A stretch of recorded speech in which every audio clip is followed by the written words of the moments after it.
We all know that the Blackmagic ATEM Mini is an absolutely brilliant desktop video switching device.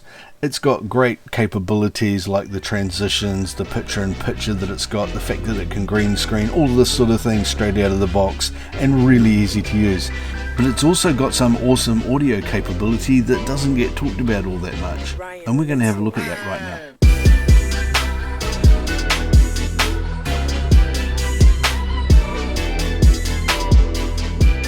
Great to see you guys again. Welcome back to the channel. Now before I get started, just a quick reminder to hit subscribe if you haven't already and make sure you don't miss these videos, and also leave a comment below if you've got any questions or anything. Okay, let's have a look at the audio capabilities of the Blackmagic ATEM Mini now.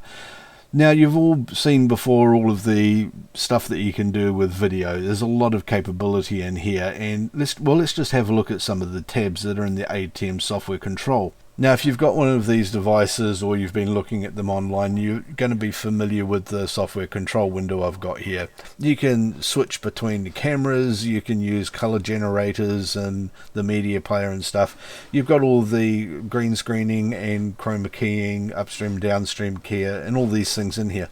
Also on the media tab here, you can load images and logos and bugs and all sorts of things and lay them over. These are all really professional devices. There's also the camera control here. If you happen to have a Blackmagic camera or another camera that you can control through this, you can come and do all sorts of things in here. I'm not going to go over that now. And there's also the audio tab. Now the audio tab, when you come into here, has got per channel control. So if you want to turn on the audio for any particular camera or anything, or you can use these two analog audio in channels, which I'm using all the time. That works for me on the desktop. If you're doing something like a podcasting thing, you might have a separate microphone on each camera, so you'll turn on the audio follows video feature. But there are a couple of other things in here that people don't really know much about. There's the audio delay here now, which fixes that problem that we've had with the latency between audio and video with the Blackmagic. There's a card just appearing up the top now here. You can click on that and go read more about that. There are two other things here, which is the equalizer and the dynamics. Now I'm quickly going to show you how the equalizer and the dynamics work. I'm not going to go too much into the dynamics or any of this stuff in detail. We can do that in a series of other videos on the particular features in here. I just want to give you a really quick overview of it so that you know what you're looking at here, and just to start you on the path of learning more about audio tuning. So now the audio is sort of broken into these two parts. Here's the first one here, which is the equalizer. This is a 6-band equalizer. You can see that 4 bands are active most of the time. We don't typically use band 1 or band 6. Now the graphic equalizer is basically the audio equivalent of doing a rough color correction. You can come into here and you can change the highlights, the high frequencies, or you can lift or drop the low, the shadows or the bass frequencies and stuff like that, and do things in the mid-range to try and get a tone that you're after in the audio, in the same way that you're trying to get a particular tone or feel when you're doing a basic color correction on your video. And it's just as important to get that right as well. You can also use this to get rid of some unwanted sounds and reduce noise in the same way you reduce video noise. That's what the graphic EQ is all about. The other part of this is the dynamics. So I'll close that and I'll just open up the dynamics window, which is just here. And the dynamics window contains 4 main controls: the expander, the gate, the compressor, and the limiter. Now each of these performs a separate task. Now I'm not going to go too far into explaining what the expander, gate, compressor, and limiter are. An easy way to try and describe what they're for is giving you the same capability that you might have with using a flat video image, where it stops you from blowing out whites and crushing shadows. Basically it's doing the same sort of dynamic range thing for audio that high dynamic range video does for your image. It brings the bottom tones up, it brings the top tones down a little bit so that they're not blowing out and crushing and getting really messy. It means that you've got a lot more cleaner stuff to work with afterwards. As I said, I'm not going to go too far into these, but I just wanted to introduce you to them so that you could see they were there. The one of these I did want to have a really quick look at is the gate control, because it's really easy to demonstrate straight away the capabilities of these tools. So if I click on here, if you can hear all that little bit of background humming I might have, I don't know if you can hear it or not. but you can kind of see it in the levels here. If I turn that on, then you might notice that all of that background noise has gone away suddenly, and none of that is there anymore when I'm talking. It just kind of disappears entirely. As I said, I don't want to go too far into those, but it is great to see that they are there and to get a rough idea of the type of capability that they give you. Using something like the gate control and the expander and the compressor and the limiter really depends on your voice, the type of audio that you're using, and the space that you're working in. So it's going to be absolutely different for everybody how you set these things up, and how they actually work, and the physics behind them is quite tricky as well. But it's there, and it gives you some incredible rich stuff to use to really make your audio a lot cleaner. What I will have a bit more of a look at though is the equalizer and what that can do very quickly for your voice on the fly. So here's the graphic equalizer, and I'll just quickly turn that on. And as you can see here, it's a 6-band equalizer, 1 through to 6 here, and you've got these points up here that the EQ is related to.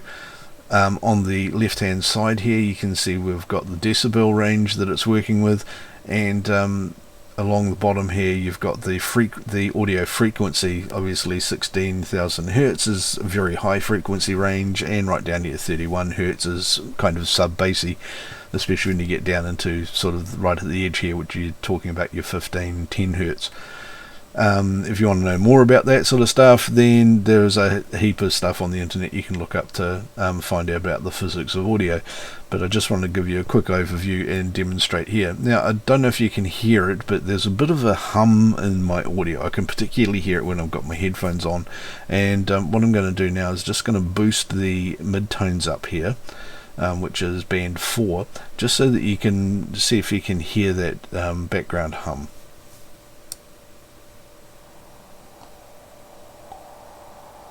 There you go. You can see that by bringing that up, that's made that hum a lot more prominent, and it's also made my voice a bit tangy as well. So you can see there that just by manipulating that one point, you can make quite a change to the audio that's coming through the input and into the output. I can get rid of some of that hum just by dropping this down, because it's around this 800 Hertz to 1K Hertz that hum seems to be appearing. So I'll just drop this down, and that hum almost disappears entirely. Obviously you can hear it's had a bit of an impact on my voice as well, and this is the kind of thing you need to make a balance between. So I can have more hum and a little bit less weird voice. If I take that all the way down there, obviously it has quite an impact on my voice, but it does get rid of that background noise. So what I can do is sort of find a midway between those things and put that there. Now, there are other things you can do as well. If you want to color your voice in a particular way, you can use this equalizer to do that. So in the upper registers here, I can choose band 5, which is this point sitting right here, and I can bring that up a bit and change how my voice works on the upper frequencies. So if I go really extreme and bring that up here and even back a bit further, you can see that has quite a big impact on my voice. It sounds a bit like a radio station kind of thing, where they tend to throw these equalizations all around the curve. Or if I wanted to, I could drop the treble right out of that. So this is taking those top end frequencies out, and here's the difference. Here's the top end frequencies removed, and here's a whole pile of extra ones put in. What I might do is just bring that up a little bit to give my voice a little bit more color, and whether I want to bring that back to about here to do it, or if I want to take that all the way in here and just have it right at the top end. I kind of like it about here, or something like that. You can also do the same sort of thing with the bass end of your voice. So if you want your voice to sound a lot punchier and things like that, you might want to increase the bass level. So I'll just do that here, and you can hear that starts sounding like I'm talking into a tin can or something, as opposed to down here where it sort of takes a bit of that edge off that bass sound. And I could bring that all the way back. I could also bring band 2 all the way down as well, so it takes all of that bass frequency off the low end, and then suddenly I'm not having a lot of bass frequency in my voice at all, and it just gets a bit weird when you bring it all the way up to there. So yeah, that's sort of saying I want to input something at it's a so around here would be the 60 hertz, and I want to have more or less of that voice at that point in time, and this is the overall curve that results from these things. So yeah, that's just a really good way of showing you how easy it is to manipulate the voice, and you can get a much more professional sound out of it if you really want to. You get used to what you're listening to very quickly, by the way, so it's sometimes really fascinating to suddenly turn the equalizer off and realize that this is what we were listening to all along, right at the beginning of the video, where I didn't use the equalizer at all, and then I turn the equalizer on and make my changes, and then my voice sounds like this. The background noise is gone, I'm a little bit more bassy, a little bit more tang at the top, and yeah, I think it's just quite interesting and fun to play with these things. You should definitely go in and have a play with this. So there you go. Anyway, that's just a rough overview of the capabilities in the ATEM Mini for manipulating and controlling audio and cleaning things up and stuff like that. If you want me to look at more detail into any part of this, then let me know in the comments below and I will respond there, or make another video if it needs more detail. I'll probably be doing that anyway, but really good to let me know. Now, if this has been useful to you, don't forget to subscribe here. If there's somebody else you know that might find it useful, share it out with them. Actually, just share it out with all your socials anyway, because that's an awesome thing to do. And these two videos up here are stuff that YouTube's picked out. They said you're going to be interested in it, so click on one of these and I'll see you in the next one. Have a good one.